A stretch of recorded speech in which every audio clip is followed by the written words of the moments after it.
Alam natin ang purpose ng asin. Ito ay nagbibigay ng lasa. Ang purpose ng pagbibigay ng lasa ay hindi para sa sarili ng asin. Ito ay para sa pagkain nating mga tao, para sa iba.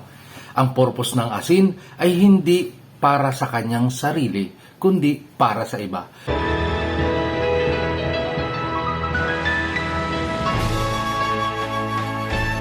Sinabi ni Jesus sa kanyang mga alagad, Kayo ang asin ng mundo. Ngunit kung mawala ng lasa ang asin, paano pa ito mapaaalat na muli? Wala na itong silbi. Itatapon na lamang at tatapakan ng mga tao. Kayo ang ilaw ng mundo. Hindi maitatago ang lunsod na itinayo sa tuktok ng bundok. Hindi rin sinisindihan ang ilaw para takpan ng kahon.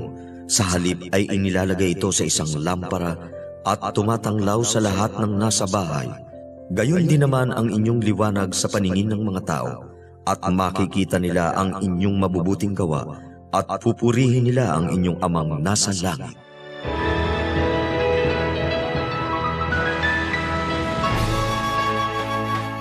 Isang mapagpalang araw nawa po ang sumaating lahat. Ngayon po ay narinig natin sa Ebanghelyo ang sinasabi ng ating Panginoon na maging asin kayo at ilaw ng sanlibutan. Alam natin ang purpose ng asin. Ito ay nagbibigay ng lasa. Ang purpose ng pagbibigay ng lasa ay hindi para sa sarili ng asin. Ito ay para sa pagkain nating mga tao, para sa iba. Ang purpose ng asin ay hindi para sa kanyang sarili, kundi para sa iba. Ganun tayo inihahalin tulad ng ating Panginoon.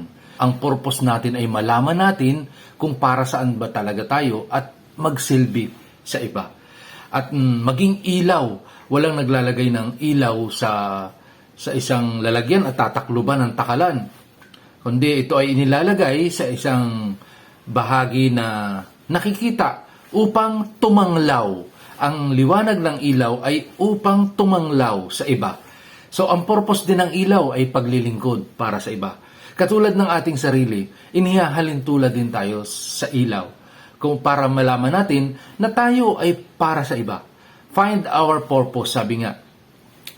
Alamin natin kung ano talaga yung kung bakit tayo nilikha ng Diyos, kung para saan tayo. Yun lang yung mahalaga. Malaman natin kung para saan tayo. Malaman natin kung ano ang ating silbi, bakit tayo nilikha. At itong paglikha na ito sa atin ay magamit natin para maglingkod sa iba. Very striking po yung huling sinabi sa Ebanghelyo. Magbigay tayo ng liwanag upang matanglawan ang ating magagandang ginagawa at upang mapapurihan ang Panginoon. Hindi matanglawan ang ating ginagawa para mapapurihan ang ating sarili dahil tayo'y gumagawa ng mabuti. Hindi ganon. Matanglawan upang makita ang ating ginagawang mabuti para mapapurihan ang Panginoon. Ang Panginoon po ang papapurihan, hindi ang ating sarili. God bless us all. Life is beautiful.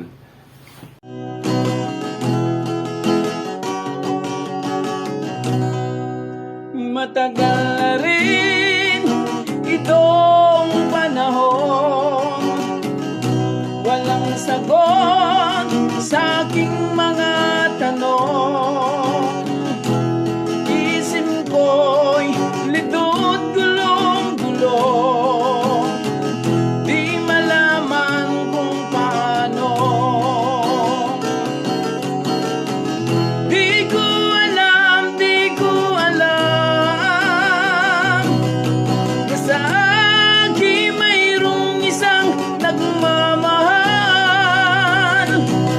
Tunay ngang di ko alam, si Jesus malay pag-asa ng buhay. Salamat na may Jesucristo, pag-ibig niya'y laban ng tutong, katugunan sa mga anak ko. Siya ang pag-asa ng buhay ko. Di ko alam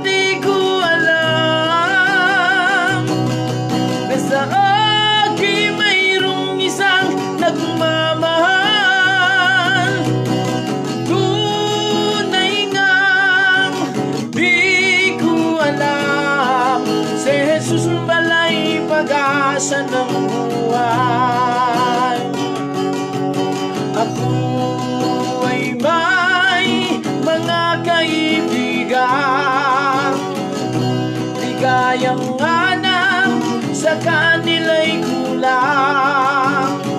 Kasi yan ko ay mabaybabaw, puso'y lungkot ng sinisigaw. Kaya ngayon ako'y nagagalak, dahil sa akin mayroong nagmamahal. Tunay ngang di ko alam, si Jesus malay pag-asa ng buhay. Di ko alam